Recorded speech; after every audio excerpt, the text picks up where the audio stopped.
Et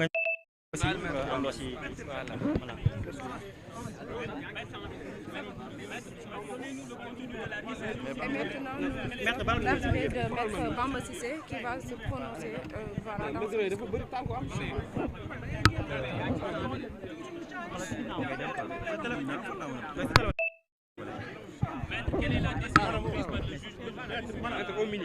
Le juge a simplement annulé la mesure de radiation qui est intervenue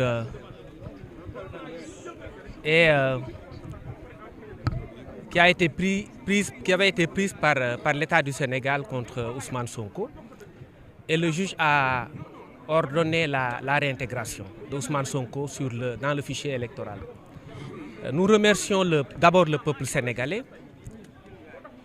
l'ensemble des patriotes au sens bien entendu large du terme, de ceux qui se sont mobilisés pour la justice, pour des élections inclusives et également pour le respect du droit de vote. Parce qu'au-delà de tout, il s'agissait de respecter un droit de vote. Les Sénégalais veulent voter pour un candidat de leur choix et choisir librement leur président, en vertu du droit des peuples à disposer d'eux-mêmes. Pour moi, c'est important. Le commentaire qu'on peut avoir de cette décision, il me semble être très simple. Pour moi, personne n'a gagné. Pour moi, c'est le peuple qui a gagné.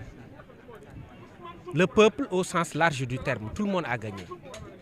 Pour moi, même les autres n'ont pas perdu. Et c'est pourquoi j'estime que cette décision est très bonne pour tout le monde. C'est un vent de démocratie qui a soufflé aujourd'hui et de liberté. On doit accompagner ce processus dans le calme et je pense que l'État du Sénégal devrait ne pas se pourvoir en cassation. Parce qu'aujourd'hui, c'est le peuple qui a décidé. Parce que la justice est rendue au nom du peuple. Donc, nous sommes très contents, très satisfaits de la décision. Et nous saluons la réintégration de M. Ousmane Sonko qui va maintenant participer à la présidentielle de 2024. Sans qu'il n'y ait de discours tendant à dire que quelque parti a perdu, parce que tout le monde a gagné, comme je l'ai dit. Ils ont été bons et ils se sont battus. Mais c'est ça les règles du jeu aussi. C'est comme ça que les choses se passent. Personne n'a perdu, c'est le peuple sénégalais qui a gagné. Li may wax mooy tey justice sénégalaise dafa ne Ousmane Sonko dañ koy dugalaat ci fichier électoral bi. D'abord dañuy rendre hommage au peuple sénégalais parce que quand bu justice waxee peuple bi moo wax, parce que dañu naan ci nasaraan la justice est rendue au nom du peuple. Ñu ngi tamit gërëm ki nga xamante ni liggéeyam rek la def. Donte waruñu ko gërëm sax, waaye ku def lu rafet da nga koy wax, ku def lu baax da nga koy wax, muy juge Ousmane Racine Thion. Tey dugg na ci taarixu réew mi, ci histoire bi, bokk na ci juge yi nga xamante ni dañu affirmer seen indépendance. Lii yëpp dafa rafet. Pour man amul kenn ku gagné. Pour man peuple sénégalais moo gagné. Ousmane Sonko droit am rek lañ ko joxaat parce que liñ ko jëlee woon jaaduwul woon. Juge bi rétablir ko ne ko léegi da ngay bokk ci élection yi. Donc comme je l'ai dit, kenn pertul, ñun ñëpp gagné parce que ñoom aussi xeex nañ, parce que loolu la parti au procès toujours noonu la, ku ci nekk da ngay xeex. Yàlla ñun la jox dëgg bi parce que li yàlla dogal mooy Ousmane Sonko dafa waroon bokk te Ousmane Sonko incha allah dina bokk. Pour man loolu moo am solo.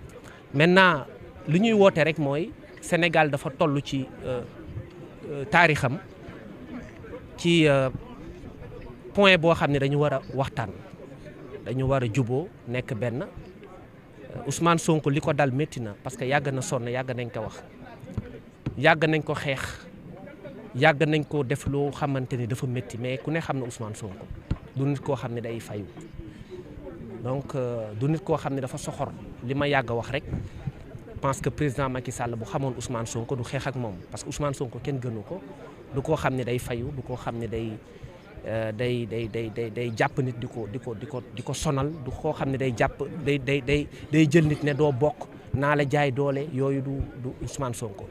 Donc li am solo mooy tey peuple sénégalais moo triomphé peuple sénégalais moo am ndam donc ñu ngi gërëm peuple bi te li ñu doon ñaan yëpp yàlla nangu na ko tey mooy que Ousmane Sonko dina bokk ci élection yi incha allah. beneen affaire bi mooy état bi am na droit def pourvoi mais ñun dañ koy lancer un appel ne ko pour mu jarul pourvoi parce que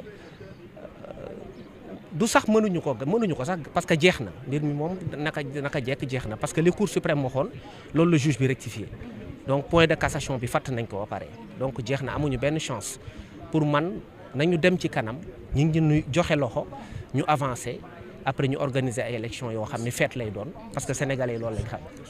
merci beaucoup. alors docteur Cheikh Tidiane Dièye yow aussi ñu ngi lay nga joxe sa daal di kàddu ginnaaw bi.